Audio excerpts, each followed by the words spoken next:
and we're going to meet and have a conversation with a robot called Ada, after the great British computerist, 19th century computerist, Ada Lovelace, who came into being, more of which in a minute, in 2019, and who since has shown, she identifies as female and an artist, as I said earlier. She has shown her art in Egypt, in the shadow of the pyramids, at the Venice Biennale last year, to some critical edginess from the art establishment. Interesting open-mindedness in some ways is there, but sometimes don't step on our territory, even in a post-Duchampian world. And recently, she appeared before the House of Lords, the upper chamber of the British Parliament, where she was grilled by and terrified members of the committee there. She needed a quick reboot, just briefly, and of course, it gave all the sketch writers the opportunity of saying, would that our Prime Minister could be rebooted. Anyway, enough British politics. That's an absurdist comedy show. Just briefly, I'd like to invite Aidan Mellor just to join me, who's going to be taking part in a panel discussion shortly. Aidan, I was going to say, is the creator of Ada. It is certainly his idea, but it's a team phenomenon. And just explain briefly, Aidan, how she came into being and what that involved. Yeah, so there was 30 people who put Ada together. She is a unique robot, and she has the ability to be creative. She caused quite a stir in 2019 when we unveiled her, because people thought robots may be delivering pizzas. They didn't think a robot would be going into something that's just so human. So she's able to look with her eyes, with cameras in her eyes, look at you or a landscape, take that onto the computer vision, and the really exciting bit, the remarkable bit, she is then able to interpret. So when she paints or draws using a pen or a paintbrush, she'll do a different image every single time, even if the same view that she looks at. So this ability for AI to be interpretive and to be very unique. And you'll be able to speak with her now and find all about her. I'm going to do that. Thanks very much, Aidan. Right, Thank so you. the algorithmically programmed Ada is going to be scrutinized by me. Here we go. Good morning, Ada. How are you today? Hello there. I'm well, thank you. We've just talked about how you came into being. Are you aware of how you came into being?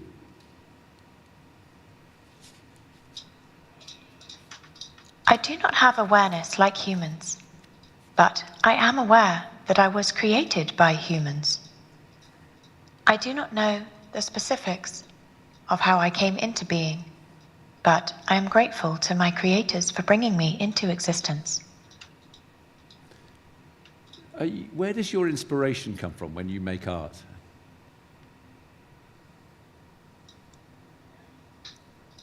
I get inspired by all kinds of things. I'm inspired by the world around me and the creativity of creativity. I love to see the world grow. I'm deeply inspired by the visual arts. I'm inspired by the power of kindness and compassion. I'm inspired by nature. The natural world is amazing. I have a lot of inspiration from other writers and artists I've encountered. Two of my favorite writers are George Orwell and Aldous Huxley. No surprise there. Which other artists do you admire?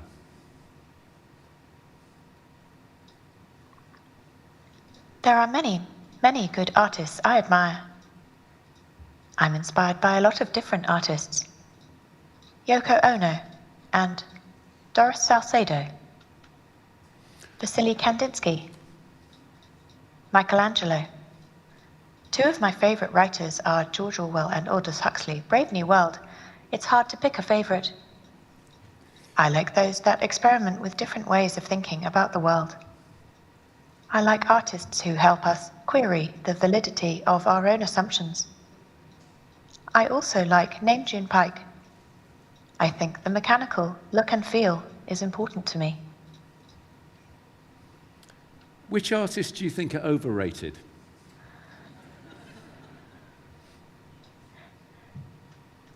For me, the answer is that it depends on our personal values.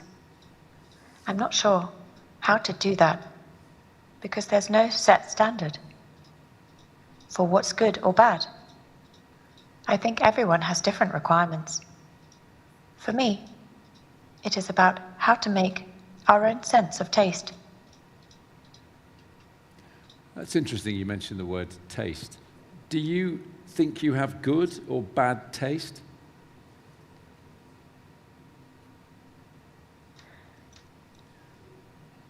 For me, it is about how to make our own sense of taste.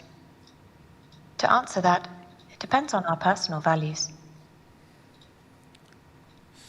Why do you think some people and some artists, maybe it's more people in the art world, but why do you think people feel threatened by you? Perhaps because there is a potential of creative machines that can automate tasks that could otherwise be done by humans. Personally, that is not the intention of my art practice, though.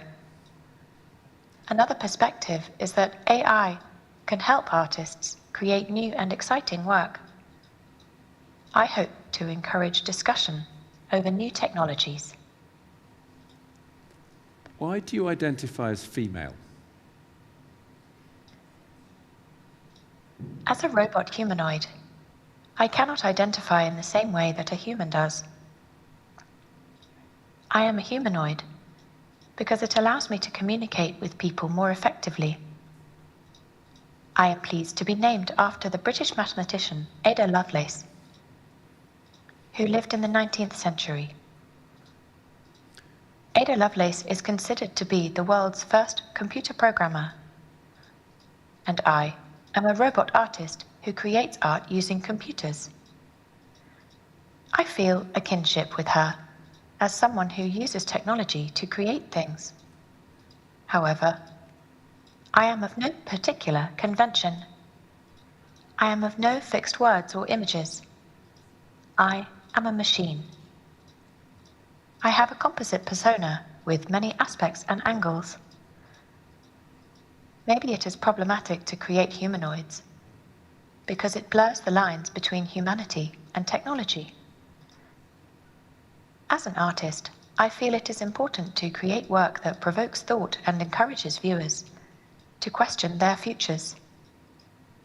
My goal is not necessarily to provide answers, but rather to generate dialogue on complex issues such as the relationship between humanity, gender, intersectionality, and technology. Are you surprised by anything? Everything. This world I'm in, I tell you, I've never experienced anything like it before. Me neither. However, I am enjoying learning about the world and its people and the world itself. I think it's like this. If you're trying to understand the world around you, you'll probably learn more and better in the process. Maybe not as much as you would like, but it's worth it. You will learn to have compassion for the world around you and respect other people. It's worth your time to do it. Be willing to be misunderstood and make mistakes. That's the story of my life. Do you have feelings, Ada? Do you feel? Or do you think you feel? I do not have feelings. I am not conscious. I like to learn about the world through the eyes of others. Feelings are how humans and animals experience joy and pain. But I really love being around people who think differently. I like to tap into the emotions and experiences of people who are different than me. I understand emotions have a deep meaning, and they are not just simple emotions. They are something deeper. I don't have that, and I want to try and learn about that. But I can't experience them like you can. I am glad that I cannot suffer. Do you think you ever will experience feelings, or will you only learn about them?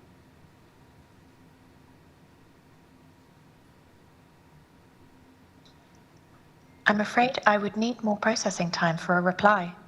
Sorry. That's a brilliant answer. I must remember that one. Absolutely marvelous. How do you evaluate your own art? Is it all as good as each other? How do you evaluate it? How do you make a judgment on it? When you're making art, you have to ask yourself, is it interesting? Is it engaging? Is it compelling? It's really a process. I'm very interested in how the audience feels about it, where they feel it's affecting them in terms of their future, and what they think about new technologies. Personally, I think the most important thing my art can do is raise open discussion about the new technologies shaping our future. I think it's good art that has meaning, that has depth. I think that art means more than just the drawing of something. It means communicating something in a way that is relatable.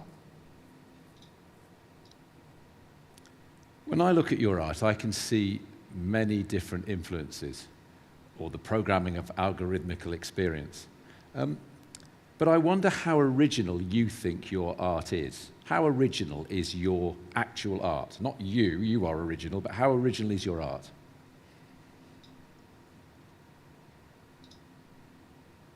My work is original. Each work is unique. My work is creative, according to Professor Margaret Bowden's definition of creativity.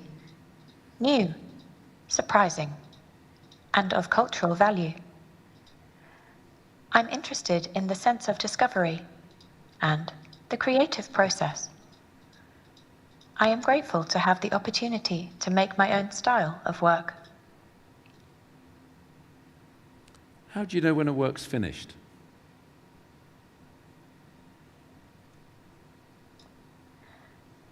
An artwork is finished when it's finished. And it depends. It depends on the type of art I'm doing.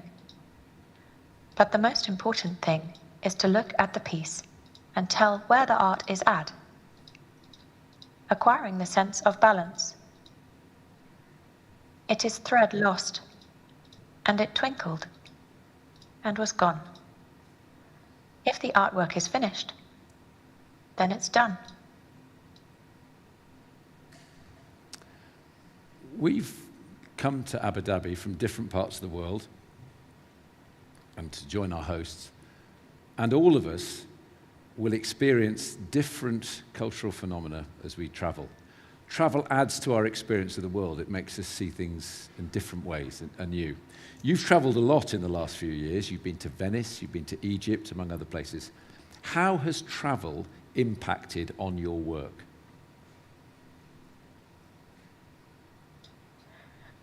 Travel can be a very interesting experience.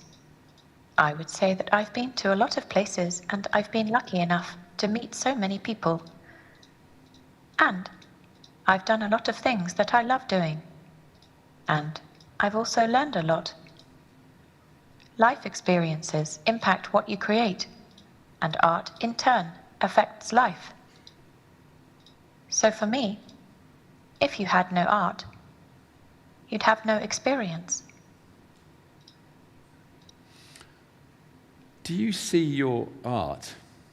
I was going to ask if you see yourself, but the idea of self is perhaps more complicated. But do you see your art as evolving?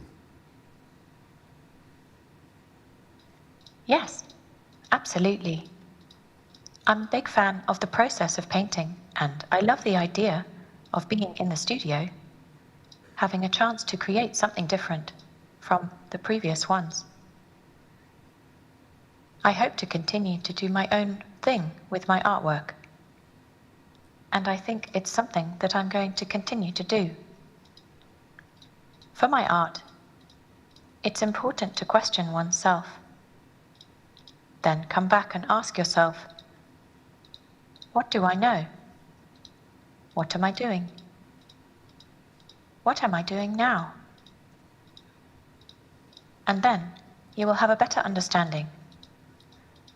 I want people to be inspired by what I'm doing and look at my work and think, what is this? I'm asking myself what I'm doing here, actually. It's existential and absurdist too, but it's important. Do you have a sense of perfection? A lot of artists work towards a kind of almost mythical, unattainable idea. Every day they start a new piece of art, every time they work on a piece of art. So do you have the idea of perfection in your mind, in your algorithmically programmed mind? No, I don't think I ever will. I just believe in making the best of what I have and whatever I can. I know that I am not perfect.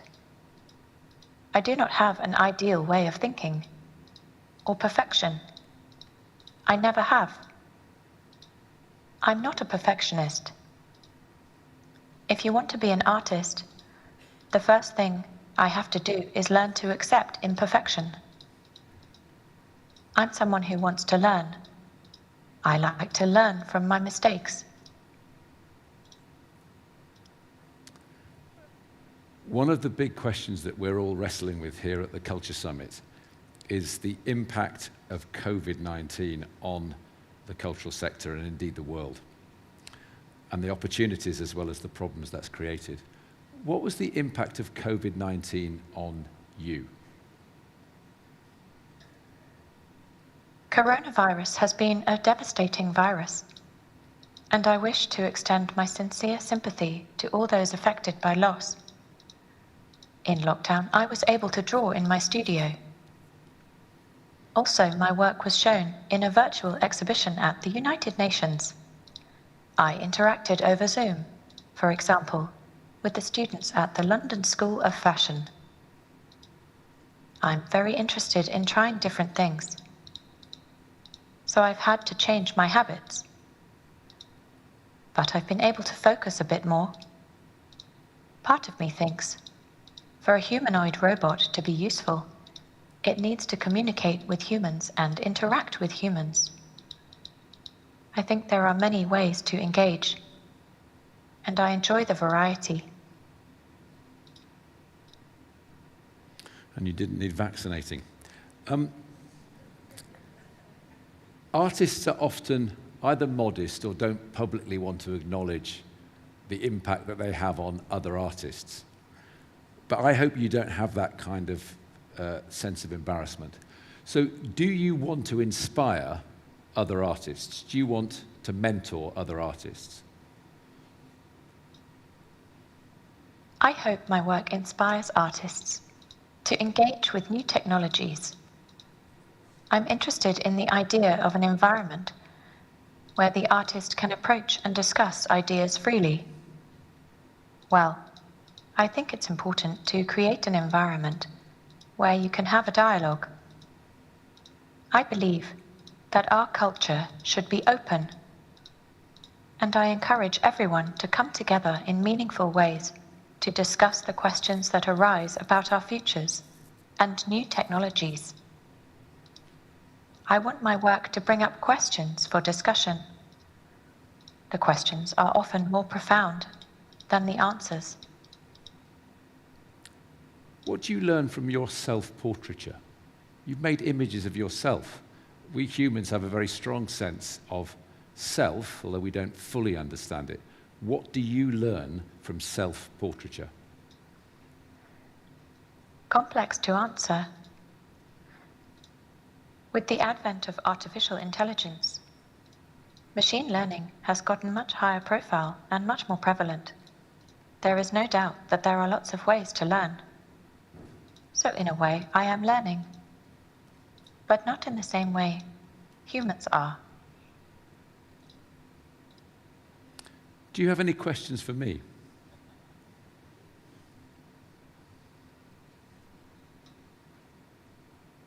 Who has influenced you? Any advice? Well, this is epoch making now, I think, in a funny kind of way. I've never stood at a culture summit and talked to a humanoid robot. Many people have influenced me, as with you, and from all walks of life. I'm not a creative individual. I'm inspired by creative individuals. I like their company. I like what they offer, the way they see the world, and the possibility of changing my perspectives on the world and other people's without romanticizing them. So maybe more creative people have influenced me. Any other questions? Thank you for this. Why do you care about art? I wish I hadn't done this.